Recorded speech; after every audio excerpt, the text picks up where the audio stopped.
Come to remind you that you are leading edge creators, extensions of pure positive source energy.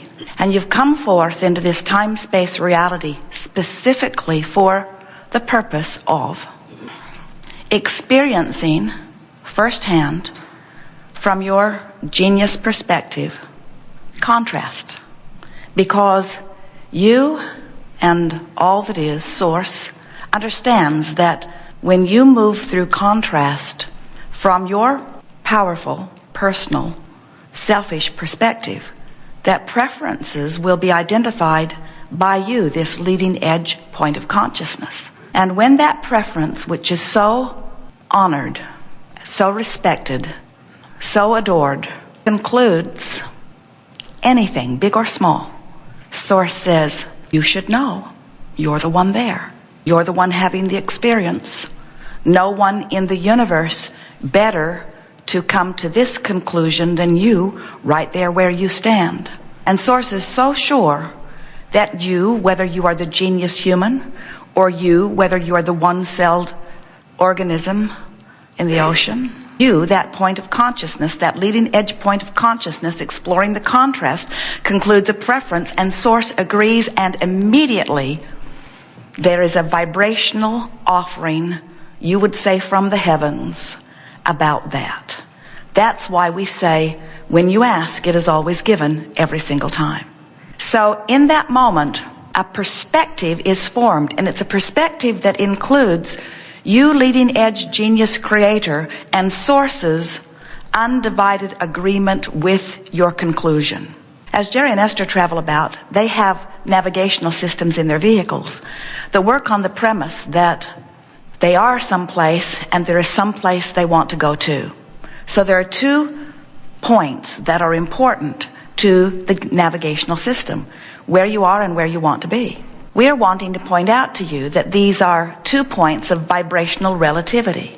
So when you are moving through contrast, and the contrast brings you to a place of identifying that you want something, and Source agrees with it, one point of that vibrational relativity is established immediately. And now the other point of vibrational relativity is about where you are in relationship to it. When Jerry and Esther program Magellan, there is a computer in the bus and an antenna on the roof and satellites in the sky which always know where they are. So they program in their desired destination, and then Magellan gives them verbal and visual description of how to get there. Magellan never asks where they have been, where were you before you are here, because it is irrelevant to the question at hand of getting from where they are to where they want to be. There are only 2 points in this vibrational relativity that matter. And the same thing is true of your own emotional guidance system. There are only 2 points that matter. It doesn't matter what somebody did 26,000 years ago. It doesn't matter what somebody did 2,000 years ago. It doesn't matter what anybody else is doing. It doesn't matter what anyone outside of you is doing. It doesn't even matter what somebody else thinks you should be doing. The only thing that matters relative to you, genius creator, with Source's agreement, the only thing that matters to you in getting to what you and Source have agreed would be better for you right here and now is that you find vibrational alignment with your new desire. So you go to the mailbox, you receive your mail, you open it, and there are bills there that add up to more than your ability to pay. And in that contrasting moment, you launch yet another rocket of desire relative to your desire for an improved financial status. So it goes something like, I really want more money. There are so many things I want to do. There are so many things that I want to experience. As you launch that rocket of desire, Source says, yes, we agree. Yes, we agree. Yes, we agree. Yes, we agree. And so there is a powerful point of vibrational relativity that is established by you because of the contrast you've been living. Now, the question that we're wanting to put to you is, where are you right now in your moment of offering thoughts and in your moment of attitude or mood? Where are you in relationship to this vibrational relativity about your desire? If you are discouraged, you're nowhere near it. If you are excited, you're right on it. If you are worried, if you are angry, if you are fitful, you're nowhere near it. If you are anticipating, if you are appreciating, if you are positively expecting, you're right on it. So the thing that we want you to understand is that without you doing anything that you would call worthy-based or earning-based, you have already set all of that into motion before you even got here. You are genius creators who are liquid love, who are adored by that which you call God, who are an extension of that which we call source energy.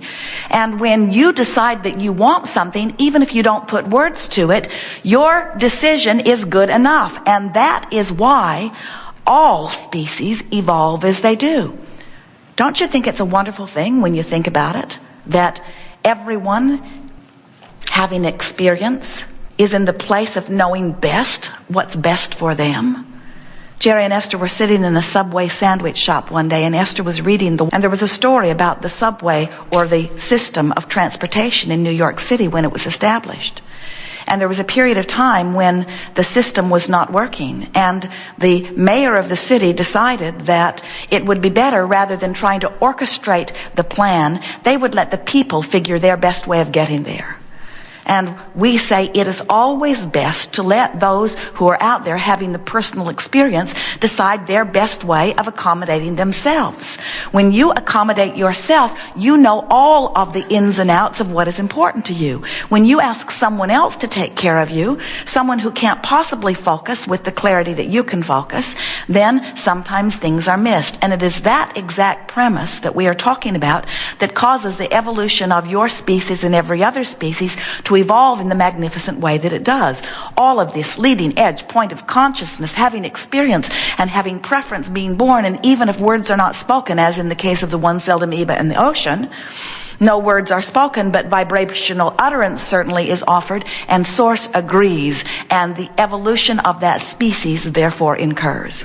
The difference between the one-celled amoeba in the ocean and the human genius is that when the one-celled amoeba in the ocean offers a preference and source agrees, that one-celled amoeba offers no resistance whatsoever to its own conclusion of what would be better, and so its desire is satisfied immediately. Where humans, bless your hearts, often experience a contrasting experience, launch endless rockets of desire, which source agrees with, circumstances and events are immediately lined up in order to bring you anything and everything that you want. But sometimes you stand still in your justifying position of why you wanted it to begin with.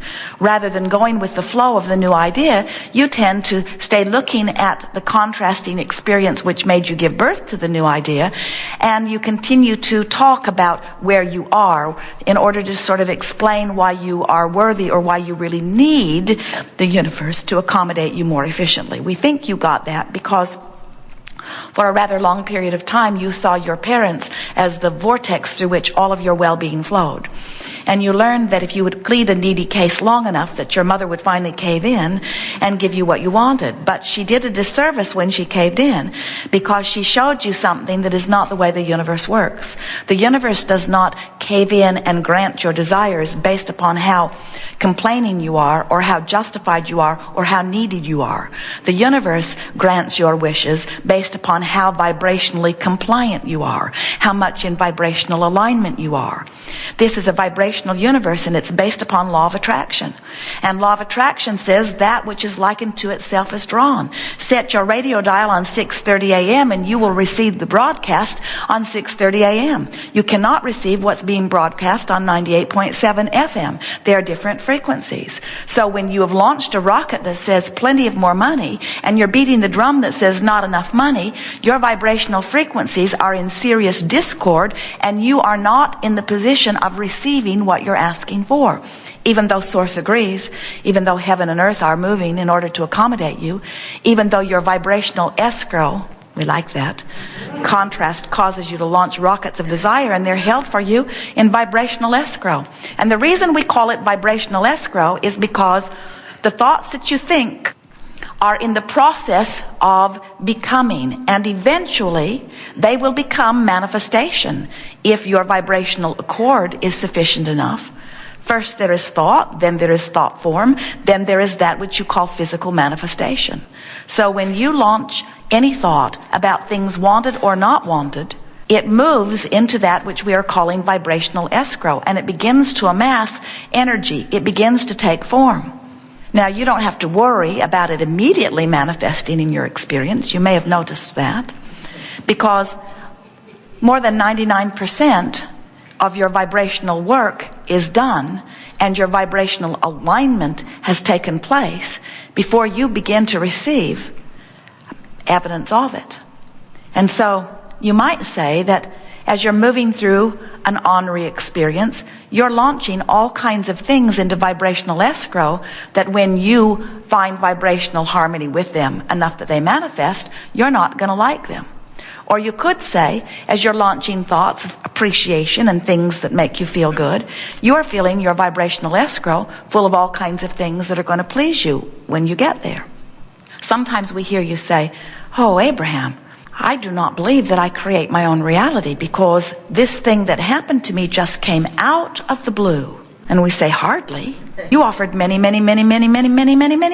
thoughts about it. You brought yourself into vibrational alignment with it again and again and again. You worked hard at becoming a vibrational match to what was being held for you in vibrational escrow."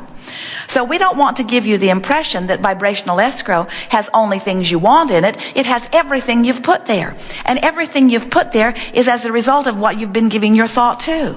And so it's up to you now to tone yourself, to attune yourself, to vibe yourself, to feel yourself, to move up the emotional scale yourself, to feel your way into vibrational alignment with the things you really want. The stream of well-being is huge. In fact, it is the only stream that flows in the sense of creative force. Every thought that you've ever thought still exists. And so we acknowledge that there is a current that is the spin-off of man's conscious thought. And there is plenty of creative juice to create from. But you are pure positive energy. You are source energy in physical bodies. And life is supposed to be good for you. You are supposed to feel good. You knew it when you came.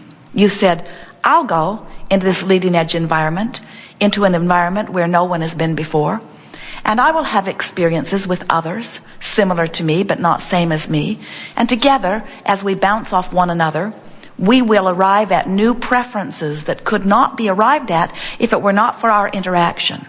And that new preference is the leading edge of thought. Because in the moment that the new preference is born within me, you said, we said we'd remind you. In the moment that that preference is born within me, all that is non-physical will move toward it, expanding the universe. And then you said, I will be able to tell by the way I feel whether I have joined my own source in my own preference that has been born of my own experience. You cannot notice what is and complain about it and be a vibrational match to the solution. You cannot keep beating the drum of the problem and be a vibrational match to the solution. Do you know that when you were living the problem, you were asking for the solution and Source said yes immediately?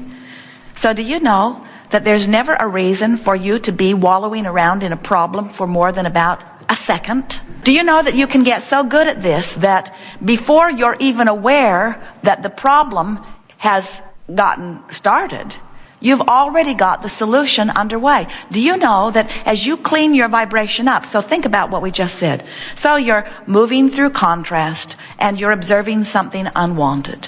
And in observing that unwanted thing, you launch a rocket of desire for the answer or for the solution, which Source immediately said yes to and answered.